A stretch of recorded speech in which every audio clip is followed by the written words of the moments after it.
And basically what we have happening right now is a patchwork system of justice in the state of Colorado, where if you commit a crime on one side of Arapahoe or the other, you will face vastly different potential sentencing.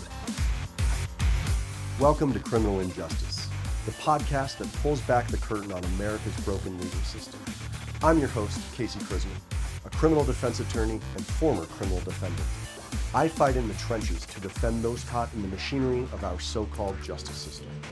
Each month, we bring you raw conversations with activists, advocates, and experts who are working to expose systemic oppression and create real change for the system and for the people caught up in it. But we don't just highlight problems, we focus on solutions. You'll hear inspiring stories of resistance and resilience, and learn concrete ways that you can take action to help fix this broken system, or to cope with it if you're caught in it. The fight against criminal injustice starts now.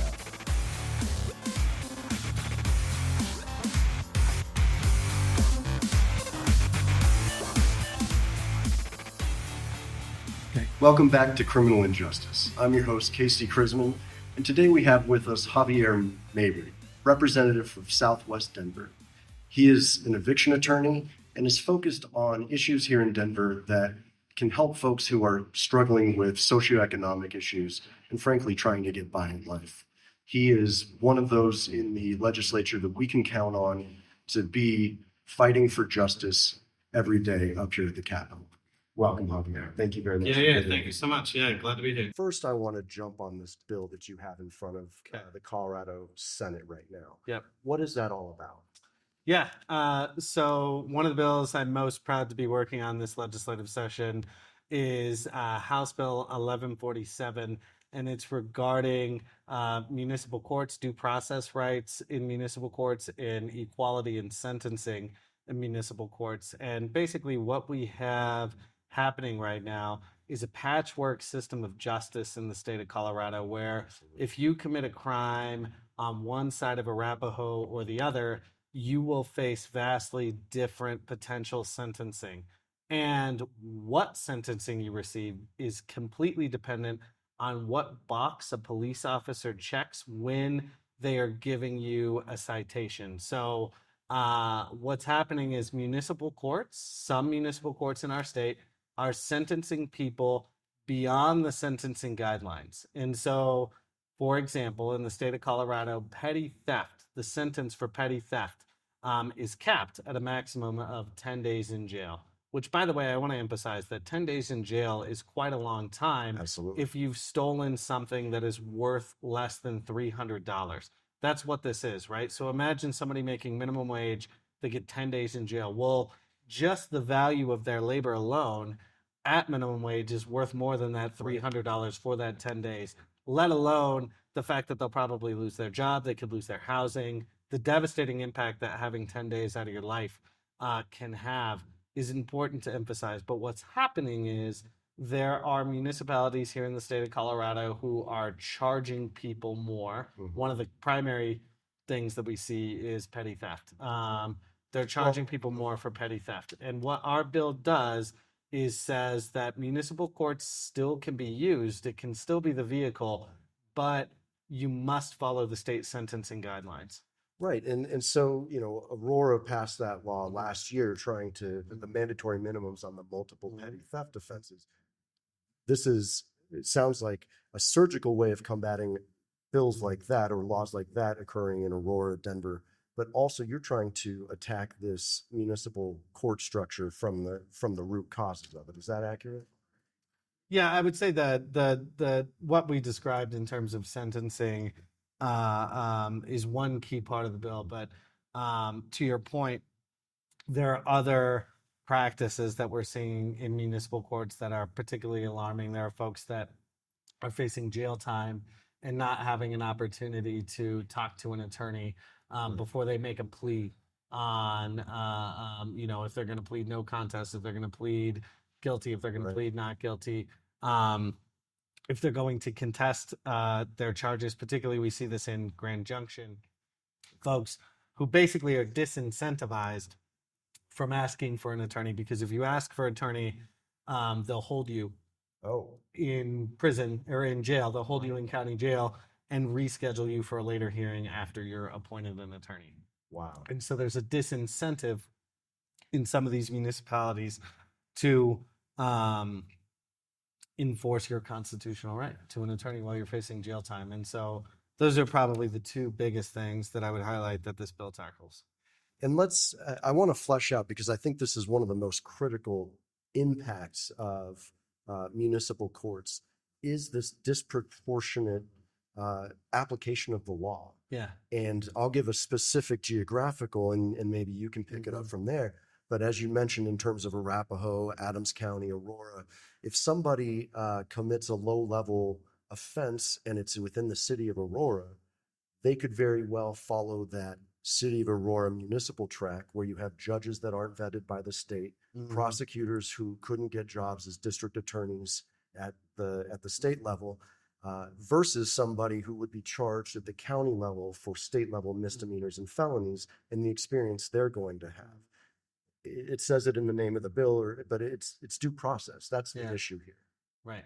Right. So one particular example, just to build on this, is if you are in Denver versus if you are in Aurora, Arapahoe County. So I honed in on the issue of petty theft, but the crimes that we're seeing charged differently and receiving disproportionate sentences are all crimes that are associated with poverty. And so another thing that we'll see is trespassing. And so you think of somebody who is unhoused, who has nowhere to go. They're far more likely to be charged with trespassing. One person in Aurora within the past year faced a maximum sentence for trespassing in the municipal courts of 364 days, where that would have been limited to 10 days in court if it was charged in the state county court, just like you stated. And again, whether you're in the state or the county court is completely dependent on the officer who is giving you the citation. And so your constitutional right should not be determined based on which box an officer checks. Yeah. Especially if that law enforcement officer knows which way the case is going to be handled if charged in municipal court versus if he charged it with the 10-day maximum in state court. Well, and also the municipalities have a financial incentive. Absolutely. And so there's a great article by the Denver Post where one of the police chiefs in Arapahoe County, and I don't know if he's a chief, but you can reference this. Somebody who's high up in law enforcement in Aurora basically states that we check the municipal court box every single time because we have an incentive to do so. Yeah. Well, and follow the money. That's not necessarily shocking. Right. So the bill's up before the Senate. It's already passed. So the bill's actually passed the Senate too. Okay. And so all that we have to do procedurally is accept amendments that they put on the bill in the Senate, and then it'll be on to the Anything governor's office. concerning there? No. I mean, the amendments just clarify the scope of the bill. One concern that was raised is Denver is charging domestic violence cases in municipal court. And so we've actually delayed the enforceability of the legislation as it relates to domestic violence by 1 year, so that the Denver City Council can adopt a municipal ordinance that mirrors the state sentencing guidelines. Perfect. And so what our bill says is that you can use municipal courts to put people in jail for longer than 10 days, so long as your municipal ordinance that you're using to do that matches what the state sentencing guidelines are. Question that comes out of that is, so I run a domestic violence law firm, and I've testified on Capitol Hill against municipal courts prosecuting domestic violence cases. And as we know, Aurora is no longer going to do that. Right. Denver is going to persist. And so this bill will impact domestic violence cases in Denver. But it sounds like there's another year in order to get all of the legal or all the legal writing in place for this to occur. What the bill says is if you're charging domestic violence cases in municipal courts, you have to use the process and the sentencing guidelines that are outlined by state law. Do you know? And so that includes right to counsel, that includes whatever maximum penalty you could Sure. face must mirror what is allowed under the state law. Okay. And do you know, or I mean, this may be outside the scope or too early, do you know what will happen with those cases that are prosecuted in the meantime on those domestic violence? The delay is about when the act is committed. Okay. And so it says an act of domestic violence that is committed on or before April, whatever. Right. I don't even know if it's April, whatever. It might be August, whatever. Sure. But it's a date in 2026. Are treated according to the status quo. Okay. And past that date, it has to be according to a municipal ordinance that mirrors the state law. Gotcha. Okay, great. Now, these amendments, they're going to be concurred or passed, et cetera. Yep. The governor has signaled a potential of not signing this bill. Yeah. Tell me where we're at there. Well, I was glad that the Denver Post editorial board came out and called on the governor to sign this legislation. I think that, in an environment where the rule of law and basic due process rights for all of us are completely under threat because the president of the United States is ignoring a court order regarding a deported migrant who received no due process rights. I feel like in that environment, we should be doing everything in our power to affirm our commitment to due process and the Constitution and fairness. And I will note to the governor that this bill has bipartisan support. It passed out of both chambers with bipartisan support. Some of our toughest Democrats, in terms of being tough on crime, were strong supporters of this bill.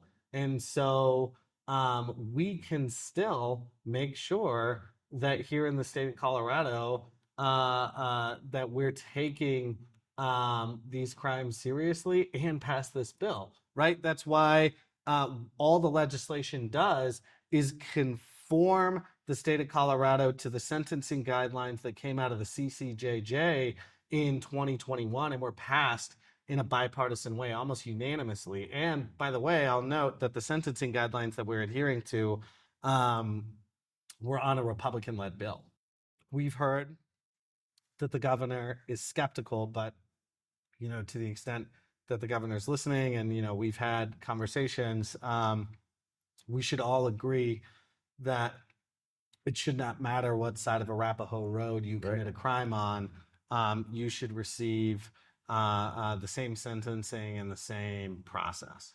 Well, I can tell you, last fall when I was testifying in front of the Senate Judiciary Committee on the domestic violence municipal bill, a lot of what I was saying was falling on deaf ears. I'm talking about low-level domestic violence often catches the folks who were actually the abused that night. They were the wrongful arrests, and so those are disproportionately shown in the municipal courts, et cetera.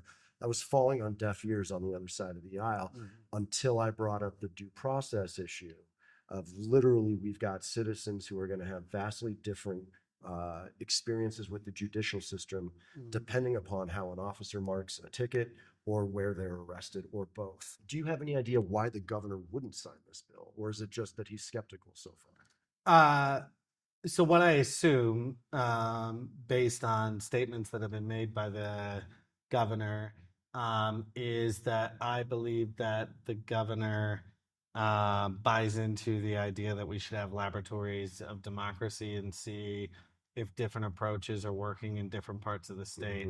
The problem with that is when we're talking about our liberty interest in whether or not you will walk free depending on what you've done, that being determined by zip code, I think is inherently problematic in a system where we are supposed to receive equal protection under the law. Well, I can tell the governor right now, and I don't have to be careful with my words. I'm a defense attorney.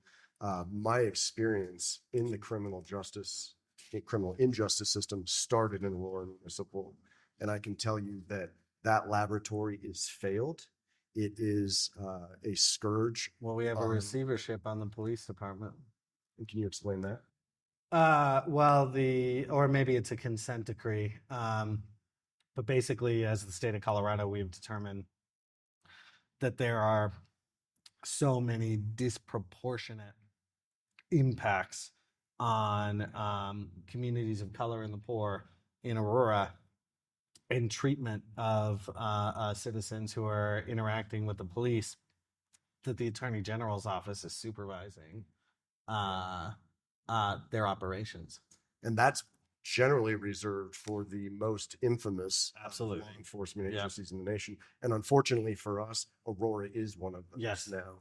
So, you know, I think now is an important time to talk about a call to action. And I can tell you, I've already written the governor, and I did not mince words. I let the governor know my experience in the municipal courthouses, both early on and what I experienced day to day, even still in Denver. What else can people do? I mean, certainly they can write the governor. Yeah. Is there anything else? And I mean, certainly that's something that needs to be done probably first and foremost. Right. Well, I would say, you know, post on social media, asking the governor to sign House Bill 1147, email or call the governor. Their contact information is online. You can Google contact the governor, and they have ways to funnel those emails up to the people who are talking to them, people who are talking to the governor and his chief of staff about what feedback they're receiving from the public. I think it's also important to email your legislators too, and tell them that they should tell the governor to support the bill. So hit them on all three. Yeah. Your House representative, your state senator, yep, and the governor. Yep. Okay. Here's the truth of it, Representative. There is so much more I want to cover with you. We are short on time, and this is a very pressing issue. What I would like to do is perhaps get just a little bit of what you plan. Obviously, this is not done, but what else are you focused on? What else do you plan on attacking in this injustice system, whether it's criminal or socioeconomic based? I'd like to know where you're headed there. And then, quite frankly, I'd like to perhaps have another conversation with you in the future. Sure. Yeah, absolutely. So, first of all, I appreciate the conversation and how in-depth we've gotten on 1147. You know, I was raised in Denver. I was raised by a single mom whose only source of income was her Social Security disability check. And we were really poor growing up. I know what it's like to have your electricity cut off because you're behind in the bills, the water cut off because you're behind in the bills, not knowing where you're going to get your next meal. My family was evicted and we were homeless when I was a teenager. And I'm actually a high school dropout. But I went back to school because I wanted to pursue a career fighting for economic justice for families like mine. And I got my GED and worked my way through community college as a dishwasher, a janitor, a cook, a pizza delivery driver. And then eventually I went on to law school. And in law school, I worked all 3 years representing renters in the Bay Area in California who were facing eviction. Graduated law school in 2019, moved back out here. And shortly after that, I helped two of my close friends found what is now the biggest anti-poverty nonprofit in the state, the Community Economic Defense Project. And we represent renters who are facing eviction. And that's what I do full time when I'm not here. I ran for office because 60% of this country lives paycheck to paycheck. 70% of this country has less than $1,000 in the bank account. And over the last 50 years, we've seen the biggest growth in income inequality in any developed nation. And the rich are getting richer and working class people are not getting ahead. An incredible statistic I saw recently is in 1990, rent was $500. And the average wage was $30,000. Now rent is $2,000 and the average wage is $50,000. And so I focus my work almost exclusively on what we can do to help the poorest of the poor, the people who are struggling to get by. And so I'm proud to have been the lead sponsor on our bill to require cause for eviction, so that tenants, when their lease is expiring, if their landlord's continuing in the business of being a landlord, that they must renew them unless they've done something wrong or they're getting out of the business of being a landlord. I do a lot of work in that space. This year, one of the big things that I'm focused on outside the scope of the municipal courts bill is unions. So Colorado is a state where it's uniquely hard to form a strong union. We're the only state in the country that requires 2 elections to form a strong union. You have to first get a majority vote that says we want to have an election on if we can form a strong union. And then you have a second election and you have to get 75% of workers to agree to have a union that can collect bargaining fees from its members and then therefore actually build power. Wow. We're the only state in the country that has this. Every other state is either right to work or free bargaining. And at a time when the Democratic Party is losing support from working people, and at a time when support for unions is at an all-time high, and when my generation is the first generation since World War II to be worse off than my parents' generation, I think it's a no-brainer that we side with working people and get rid of that second election and make it easier to form a strong union here in the state of Colorado. Amen. Frankly, let's not forget what a compelling story and just how impactful your personal experience is to, frankly, what you're doing here and giving your life to. Yeah.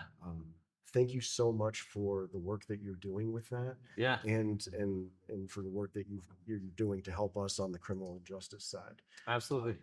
We've got potentially the governor's ear, and your bill is up for his consideration soon enough. Is there anything else you want to say? I would just say, this is our generational moment, how we respond to the president ignoring the rule of law and dismantling basic worker and consumer protections in this moment matters. And in Colorado, we can affirm that we're committed to the rule of law and due process and basic constitutional protections for those who are accused of crimes. And we can also affirm that we stand on the side of workers and believe in the power of unions to build a middle class. Absolutely. Well, and again, Colorado is one of those places where we can take solace often in the fact that we have a state that is set up as a bulwark against this current administration. And I appreciate the work that you're doing to help maintain maintain Colorado as one of those leaders. So thank you very much. Great. Yeah. Thanks so much.